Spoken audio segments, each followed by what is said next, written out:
ঢাকা 6, ঢাকা 7 এবং গাইবান্ধা 4 নিয়ে গেল। বিচারপতি জাকির সাহেব উনি শুনলেন, ওনাকে আমরা বেশ কিছু জিনিস দেখালাম। তার মধ্যে একটা দেখেন আপনাদেরকে, এটা হচ্ছে ফলাফল শীট। এই ফলাফল শীট দেখেন, এখানে নিচে কি লেখা আছে, পোলিং এজেন্টের নাম দেওয়া আছে, যে এখানে কোনো ইলেকশন কমিশনের সিম্বল নেই। আচ্ছা, এবারে আর একটা দেখেন, এইটা দেখেন নিচে ওই জিনিসটা নেই। একটা ফলাফল শীট দুই রকম হতে পারে না।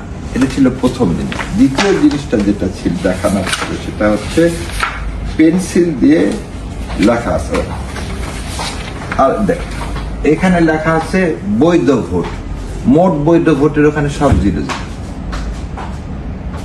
মোট বৈধ ভোটের এখানে সব 0 0। তারপরে আপনি পাবেন হচ্ছে যে একাধিক জায়গায় পেন্সিল দিয়ে লেখা। কি দিয়ে লেখা? পেন্সিল দিয়ে লেখা। আচ্ছা, তারপরে পাবেন আপনি হচ্ছে যে এই দেখেন, এখানে লেখা থাকার কথা সেন্টার নাম্বার, এটা কোন সেন্টারের, সে সেন্টারের নামই লেখা নেই। এবং এই লেখাটা থাকার কথা হচ্ছে এরকম প্রিন্টেড, কিন্তু যেমন দেখা আপনাকে একটা দেখেন, এখানে লেখা আছে কি, অক্সফোর্ড স্কুল লেখা আছে।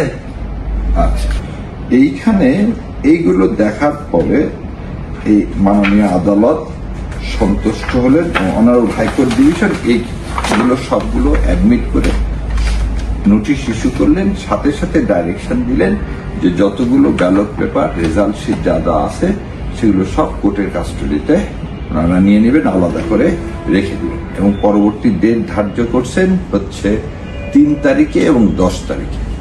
এখানে আজকে আমরা করছি হচ্ছে ঢাকা 6, ঢাকা 7 এবং গাইবান্ধা 4।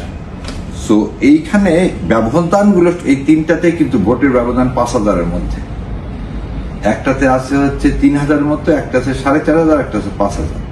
এবং এই 5000 ভোটের আরো একটা কাজ আছে, 4টার পরে যত পোস্টাল ভোট আসছে, সে পোস্টাল ভোট একটাও তারা কাউন্ট করে। পোস্টাল ভোট বলা ছিল ওই দিন রাত 12টার সময় আসা করতে। পোস্টাল ভোট মানে পোস্ট হয়েছে, তাহলে সেটা আসতে, সেটা তো আর কারো হাতে না, তাহলে আপনি ওই পোস্টাল ভোটগুলোকে আপনি কাউন্টই করলেন না। এবং এরকম পোস্টাল ভোট 6-7 হাজার পোস্টাল ভোট আছে যেগুলোকে বাতিল দেখানো হয়েছে। নির্বাচন ট্রাইব্যুনাল কোর্টের জিনিসগুলো দেখানো হলো, তিনি সন্তুষ্ট হলেন বলেই তো তিনি এইগুলো অ্যাডমিট করে আমরা যেগুলো প্রেয়ার করছি সেগুলো দিলেন, এবং এগুলো হিয়ারিং এর জন্য, এবং এগুলো সব সামনের দিন আসবে হিয়ারিং এর জন্য। এবং আমরা যে রিকাউন্টের কথা বলছি, রিকাউন্টের অ্যাপ্লিকেশন দিলে ইনশাল্লাহ এই নেক্সট দিনে অ্যাপ্লিকেশন শুনানিটা হবে রিকাউন্টিং।